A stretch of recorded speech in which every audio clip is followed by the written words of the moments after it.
जय माता दी फ्रेंड्स, कैसे हैं आप सब। मेरे लड्डू गोपाल चैनल में आप सबका स्वागत है। फ्रेंड्स, आज मैं आप सबको दुर्गा सप्तशती हिंदी सरल भाषा में सुनाने वाली हूं। फ्रेंड्स, तो 10वां अध्याय सुनाने वाली हूं फ्रेंड्स, जिसे सुनने से माता रानी की कृपा बनी रहती है। फ्रेंड्स, घर से जो है ना दरिद्रता दूर जाती है और घर में सुख समृद्धि आती है। तो फ्रेंड्स, 10वां अध्याय में शुंभ का वध है। तो हाथ में पुष्प लेकर पढ़ेंगे। महर्षि मेधा ने कहा, हे राजन, अपने प्यारे भाई को मरा हुआ तथा सेना को नष्ट हुए देखकर क्रोध में भरकर दैत्यराज शुंभ कहने लगा, दुष्ट दुर्गे, तू अहंकार से गर्व मत कर, क्योंकि तू दूसरों के बल पर लड़ रही है। देवी ने कहा, हे दुष्ट, देख, मैं तो अकेली ही हूँ। इस संसार में मेरे सिवाय दूसरा कौन है। यह सब मेरी शक्तियाँ हैं। देख, यह सब मुझ में प्रविष्ट हो रही है। इसके पश्चात ब्राह्मणी आदि सब देवियां उस देवी के शरीर में लीन हो गई और देवी अकेली रह गई। तब देवी ने कहा, मैं अपनी ऐश्वर्य शक्ति से अनेक रूपों में यहाँ उपस्थित हुई थी। उन सब रूपों को मैंने समेट लिया। अब अकेली ही यहाँ खड़ी हूँ।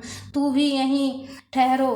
तब देवताओं तथा राक्षसों के देखते ही देखती देवी तथा शुंभ में भयंकर युद्ध होने लगा। अंबिका देवी ने सैकड़ों अस्त्र शस्त्र छोड़े। उधर दैत्यराज ने भी भयंकर अस्त्रों का प्रहार आरंभ कर दिया। देवी के छोड़े हुए सैकड़ों अस्त्रों को दैत्य ने अपने अस्त्रों द्वारा काट डाला। इसी प्रकार शुंभ ने जो अस्त्र छोड़े उनको देवी ने अपने भयंकर हुंकार के द्वारा ही काट डाला। धनुष कट जाने पर दैत्येंद्र चमकती हुई ढाल लेकर देवी की ओर दौड़ा, किंतु जब वह देवी के समीप पहुंचा तो देवी ने अपने तीक्ष्ण बाणों से उसकी चमकने वाली ढाल को भी काट डाला। फिर दैत्येंद्र के घोड़े मार दिए, रथ तोड़ दिया और सारथी को भी मार डाला। तब वह भयंकर मुर्दागर्द लेकर देवी पर आक्रमण करने के लिए चला, किंतु देवी ने अपने तीक्ष्ण बाणों से उसके मुद्गर को भी काट दिया। इस पर दैत्य ने क्रोध में भरकर देवी की छाती में बड़े जोर से मुक्का मारा। दैत्य ने जब देवी को मुक्का मारा तो देवी ने भी उसकी छाती में जोर से थप्पड़ मारा। थप्पड़ खाकर पहले तो दैत्य पृथ्वी पर गिर पड़ा, किंतु तुरंत ही वह उठ खड़ा हुआ और फिर वह देवी को पकड़कर आकाश की ओर उछला। वहां जाकर दोनों में युद्ध होने लगा। वह युद्ध ऋषियों व देवताओं को आश्चर्य में डालने वाला था। देवी आकाश में दैत्य के साथ बहुत देर तक युद्ध करती रही। फिर देवी ने उसे आकाश में घुमाकर पृथ्वी पर फेंक दिया। दुष्टात्मा दैत्य पुनः उठकर देवी को मारने के लिए दौड़ा। दैत्यराज शुंभ को अपनी ओर आता हुआ देखकर देवी ने उसकी छाती विदीर्ण करके उसको पृथ्वी पर पटक दिया। देवी के त्रिशूल से घायल होने पर उस दैत्य के प्राण पखेरु उड़ गए।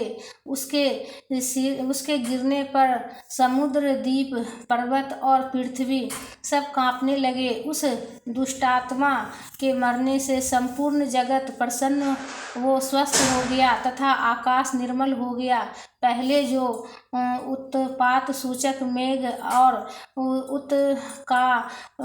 उल्कापात होते थे वे सब शांत हो गए। उसके मारे जाने पर नदियां अपने ठीक मार्ग से बहने लगी। संपूर्ण देवताओं का हृदय हर्ष से भर गया और गंधर्वनियां सुंदर गीत गाने लगी। गंधर्व बाजे बजाने लगे और अप्सराएं नाचने लगी। पवित्र वायु बहने लगी तथा सूर्य की क्रांति भी अधिक स्वच्छ हो गई।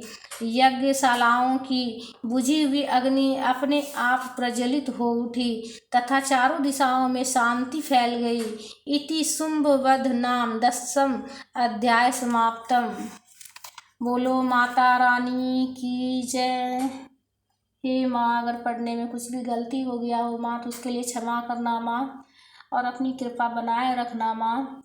तो फ्रेंड्स, वीडियो में लाइक ज़रूर कीजिएगा और हमारे चैनल पर अगर नए हैं तो सब्सक्राइब ज़रूर कर लीजिएगा और कमेंट में जय माता दी का जयकारा ज़रूर लगाइएगा। तो प्रेम से बोलिए जय माता दी।